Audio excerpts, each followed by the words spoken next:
Bonjour à tous, j'espère que vous allez bien. Aujourd'hui, on se retrouve pour une nouvelle vidéo. Alors, si tu me connais pas encore, je m'appelle Johan, je suis joueur de tennis et coach de tennis et mon but c'est d'aider les joueurs et les joueuses à performer en compétition. Voilà, pour moi, on manque de suivi, d'accompagnement pour la gestion de matchs officiels de compétition. Donc voilà, toute ma chaîne YouTube tourne autour de ce sujet-là. Donc si tu veux être sûr d'avoir toutes les vidéos, pense à t'abonner et activer les notifications. On attaque tout de suite aujourd'hui avec la question de pourquoi je n'arrive pas à imposer mon jeu en match. Alors moi, je vais comparer ça, je vais te donner une piste, en gros, et j'aimerais déjà te poser une question, la première, c'est est-ce qu'il faut absolument imposer son jeu ou est-ce qu'il est bon tout le temps de vouloir imposer son jeu? Donc voilà, tu peux déjà commencer à réfléchir à ça. Et pour appuyer un petit peu tout ça, je vais te parler un petit peu de l'aïkido. Alors je sais pas si tu connais ce sport, c'est un art martial en fait où tu utilises la force ou l'attaque, l'agressivité de ton adversaire pour la réduire à néant. Donc en gros c'est ton adversaire, si je te donne un exemple un petit peu basique, ton adversaire veut te mettre un coup de poing et toi ce que tu vas te servir, tu vas peut-être éviter le coup de poing et accompagner en fait le coup de poing de ton adversaire pour le mettre au sol.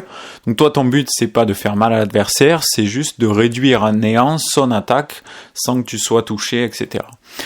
Et donc ça j'aimerais un petit peu, tu te poses la question, si tu es un attaquant par exemple, et je sais pas, alors je vais pas te donner un exemple avec l'aïkido, mais l'aïkido ça se rapproche un petit peu du judo, même si c'est pas du tout le même état d'esprit. Mais je sais pas, on va dire tout le monde connaît Teddy Riner, donc si tu joues contre Teddy Riner, je sais pas, vouloir imposer absolument ton jeu de puissance contre Teddy Riner, est-ce que c'est une bonne idée? Voilà, à toi de voir, moi j'en suis pas sûr. Mais voilà, c'est un petit peu cet état d'esprit, c'est-à-dire que des fois, au tennis, tu vas tomber contre un joueur qui sur le style de jeu, peut-être va être supérieur à toi, peut-être va adorer un style de jeu que tu lui proposes, alors que si tu viens un petit peu changer, modifier ton style de jeu durant le match, ça peut créer quelque chose de totalement différent. Moi, pour te donner un exemple, quand je jouais autour de 5-6, plein de fois ça m'est arrivé de perdre le premier set 6-0, vraiment me faire laminer, parce que j'arrivais en me disant je joue pas mal en ce moment, je vais mettre du rythme, je vais attaquer, je vais être offensif, et mon adversaire adorait ce style de jeu, donc je prenais 6-0.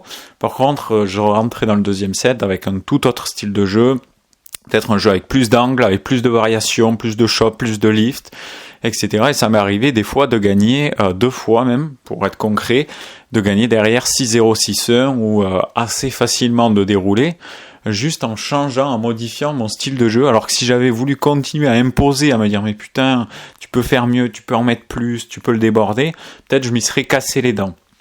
Donc voilà, c'est une piste.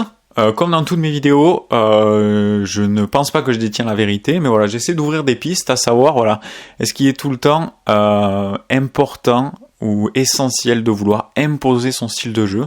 Regardez un petit peu à haut niveau, le top 5 mondial. Là, j'ai vu récemment une interview de Andrei Rublev, qui gaze bien en ce moment, au jour où je tourne cette vidéo, et voilà, qui arrivait jusqu'au top 20, on va dire, à détruire tout le monde juste avec un jeu ultra agressif, un jeu ultra offensif.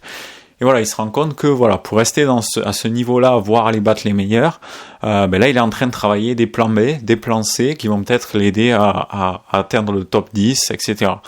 Donc voilà, libre à vous de réfléchir à tout ça.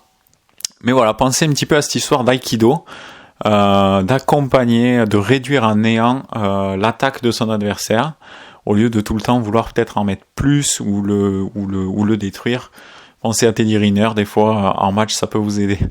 Donc voilà, j'espère que cette vidéo vous a aidé, vous a plu. N'hésitez pas à vous abonner, activer la cloche, hyper important pour recevoir les notifications et être informé de quand je sors une nouvelle vidéo.